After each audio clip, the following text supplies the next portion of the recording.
nous l'avions déballé ensemble avec la nouvelle version de sa bip, l'Amazfit Bip S. Amazfit nous propose un partenaire idéal pour notre quotidien aux alentours de 70 €. Sur le papier, cette montre a tout pour nous accompagner durant notre sommeil, durant notre journée et durant nos activités sportives. Est-elle faite pour vous? A-t-elle un vrai bon rapport qualité-prix? Est-elle tout simplement la meilleure montre connectée en dessous des 100 €? C'est ce que nous allons voir dans cette vidéo.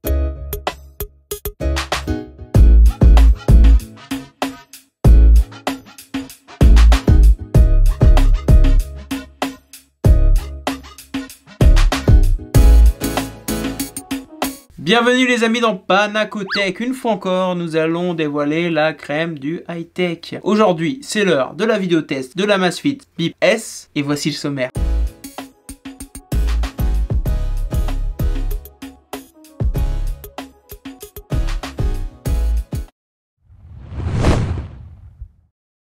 Très proche de l'Amazfit Bip, la Bip S nous propose néanmoins une petite originalité au niveau du design, c'est d'avoir deux couleurs différentes. Elle est composée d'un corps en plastique, elle est très légère, 31 grammes seulement. La résolution de son écran passe de 127 pixels par 127 pixels sur la Bip à 176 pixels par 176 pixels. C'est un écran TFT de 1,28 pouces. Il offre une visibilité excellente. L'écran passe d'un écran 8 couleurs à un écran 64 couleurs et le bracelet évolue aussi, le bracelet de 20 mm d'épaisseur avec une matière de polycarbonate de nouvelle génération qui est encore plus résistant à l'eau et à l'usure. Ce dédoublement de couleurs a vraiment une petite chose en plus, je trouve qu'elle claque, qu'elle est très jolie, très sympa. Bon, je regrette encore sur cette gamme de prix, c'est sûr, mais moi j'adore le petit écran borderless de l'Apple Watch par exemple. Là j'aurais bien aimé que l'écran soit un peu plus grand et un petit peu plus borderless, ou du moins qui colle la partie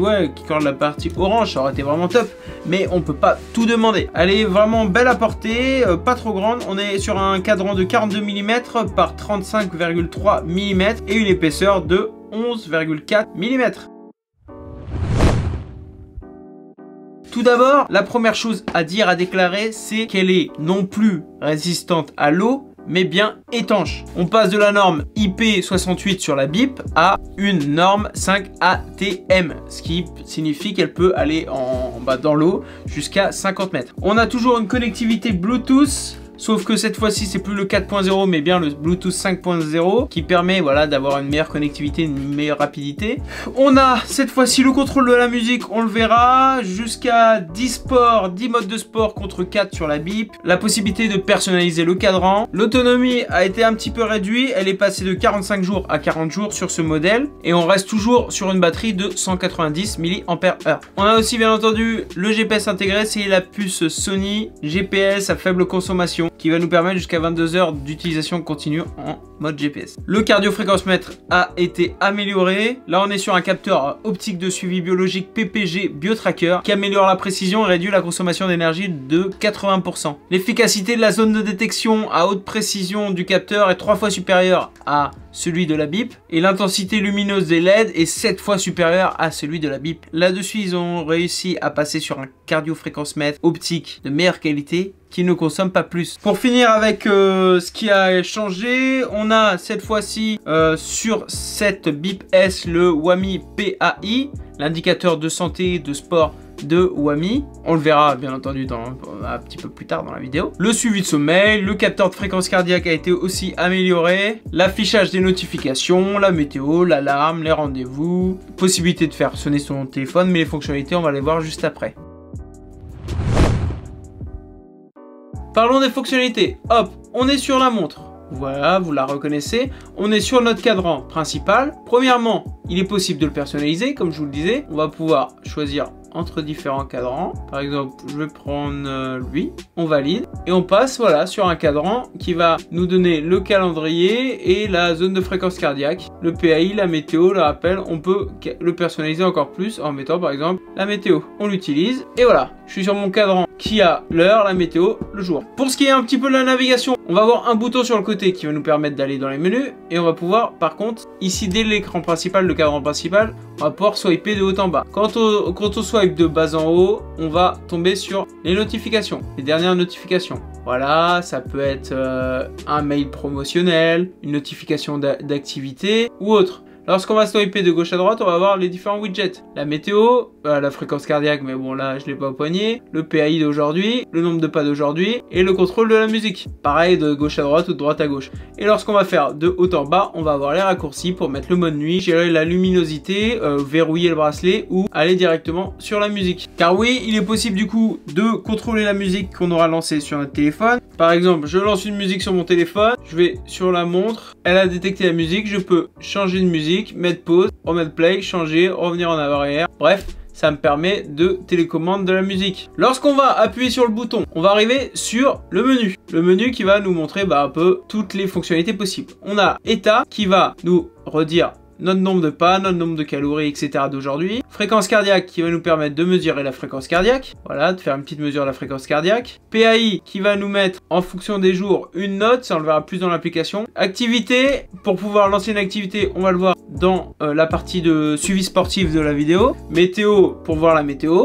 Alarme pour paramétrer une alarme. Minuteur pour lancer un chronomètre, un compte à rebours. Alors, lorsqu'on va lancer un chronomètre, hop, on appuie là, on commence, on repart. C'est dommage qu'on peut pas faire des tours pour relancer le chronomètre. On peut juste mettre une indication de temps quand on veut quoi. Compte à rebours, on règle le compte à rebours, on le lance, etc. Ça reste sommaire, mais voilà, ça peut être pratique. La boussole, il faut bien entendu la paramétrer, tout simplement.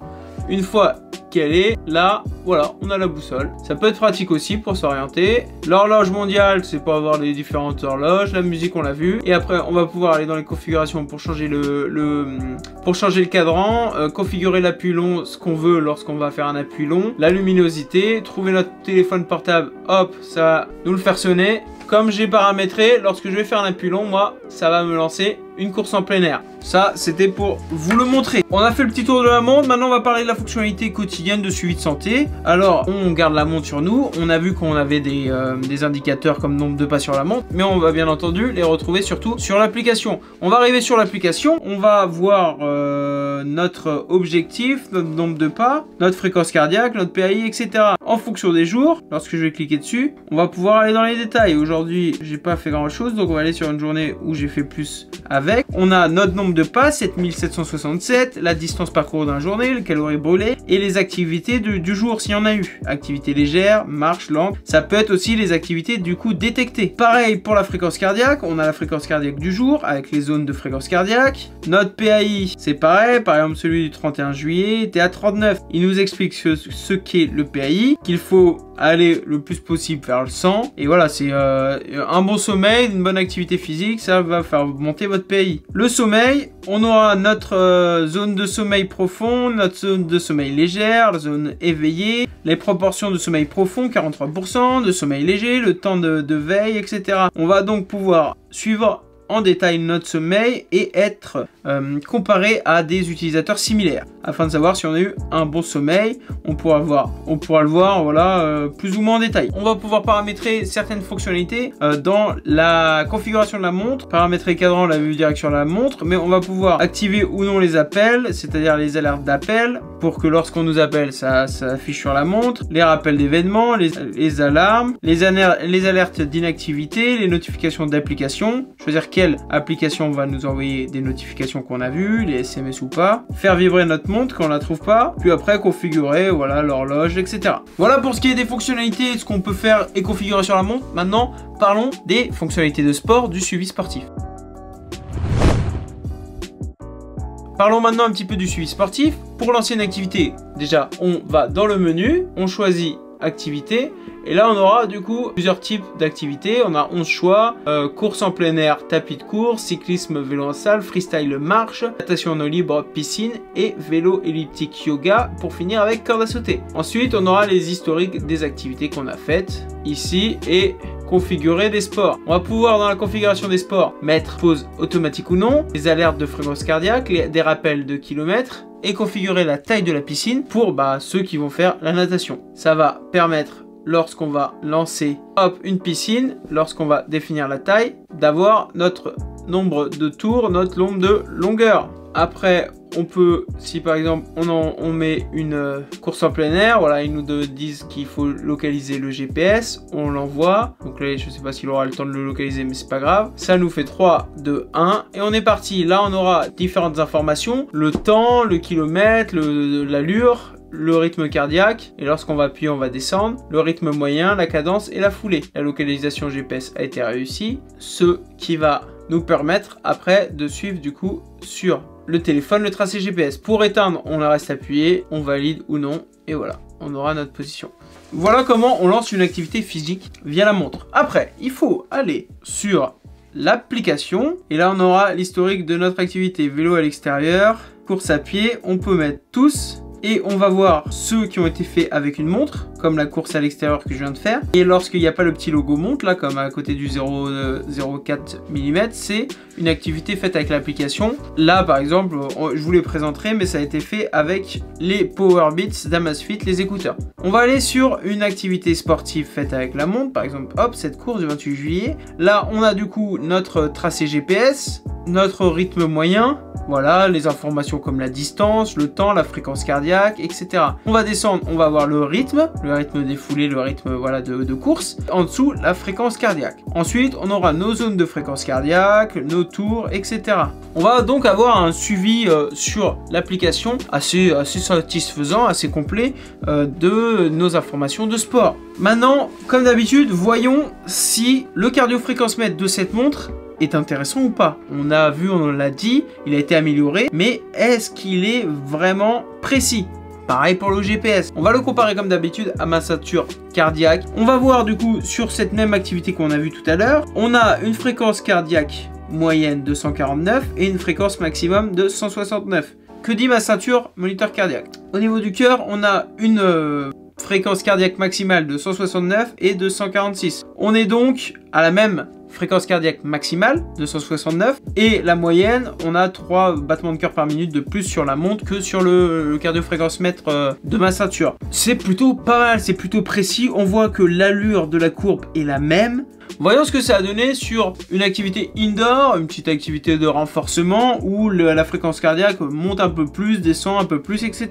On a une fréquence cardiaque moyenne de 113 et une fréquence maximale de 144. Pour la ceinture, on a une fréquence cardiaque de 115 moyenne et maximale de 145. On est encore dans quelque chose d'assez précis, assez bien. Je valide donc la précision de ce nouveau cardio-fréquence-mètre ajouté sur cette montre. Pour ce qui est du GPS, il est globalement aussi très satisfaisant. On avait 2,82 sur la montre pour 18,52. Le téléphone, je l'ai éteint un petit peu plus tard, mais quand j'avais checké, c'était bon. C'était la même distance. Donc, je valide aussi ce point. Voilà pour ce qui est du suivi sportif et des fonctionnalités sportives, ainsi que de la précision. Maintenant, passons au plus et au moins. C'est parti. Parlons maintenant des points positifs et des points négatifs. Mon premier point positif, c'est le rapport qualité-prix. À 70 €, d'avoir une montre avec cette qualité au niveau de finition de design, d'avoir ce cardio-fréquence-mètre assez précis, ce GPS précis, voilà, cette capacité d'autonomie. Je vous en ai pas parlé, mais l'autonomie, voilà, sur mon mois d'essai, je ne suis pas arrivé au bout de la batterie de la montre. Donc tout est ok, tout est parfait. Pour ce prix, rapport qualité-prix, Amazfit sait le faire, ils le font très bien. Le deuxième point positif, c'est lié aussi à la rapport qualité-prix pour moi, mais c'est le suivi sportif. Pour une montre de cette tranche, il est vraiment bien, surtout au niveau du GPS et de la prise de cardio-fréquence-mètre, mais moi j'en ai testé et en dessous des 100 €, souvent, enfin c'est de moins en moins vrai, mais il est difficile de trouver des montres connectées avec des bons cardio-fréquence-mètre. Là, ça fait le taf, ça va sur Strava, on est content. Si vous souhaitez une montre qui vous accompagne dans votre quotidien, dans vos activités sportives sans être expert dans vos petites activités sportives, parce qu'il n'y en a que 10. Et si vous voulez suivre votre sommeil, cette montre est faite pour vous, pour les petits budgets. Parlons maintenant des points négatifs. Le premier point négatif que je trouve, c'est qu'il manque une personnalisation des profils sportifs. Par exemple, voilà, on n'en a que 10, mais ça aurait été sympa de pouvoir, via l'application, personnaliser les informations qu'on voulait sur ces 10 ou sur les écrans des activités, ou même d'ajouter d'autres sports. C'est juste de permuter, au lieu d'avoir les 10 sur cette montre, en enlever pour en mettre d'autres. Voilà, ça c'est un petit peu manquant, je trouve. Ça peut se faire et ça peut être intéressant de faire.